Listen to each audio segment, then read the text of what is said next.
امام حسن کے پاس ایک شخص آیا، حضرت امیر معاویہ بیٹھے تھے، تو اس نے امام حسن سے آ کے کہا کہ حضور اولاد نہیں ہے، کوئی دعا کر دے۔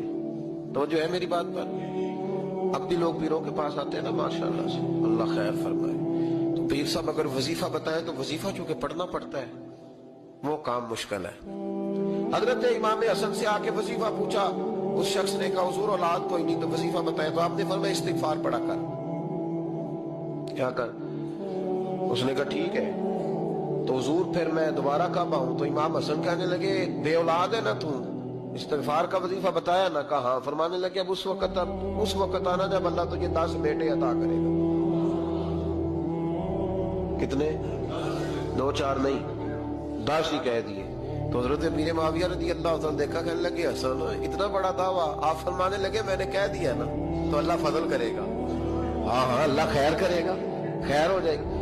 وہ شخص کئی سالوں کے بعد آیا، کئی سالوں کے بعد، تو حضرت امیر معاویہ کو بھی ساتھ لایا، کہنے لگا حضور اللہ کے فضل سے اللہ نے 10 بیٹے عطا فرمائے، پورے 10 ہی اللہ نے دیے۔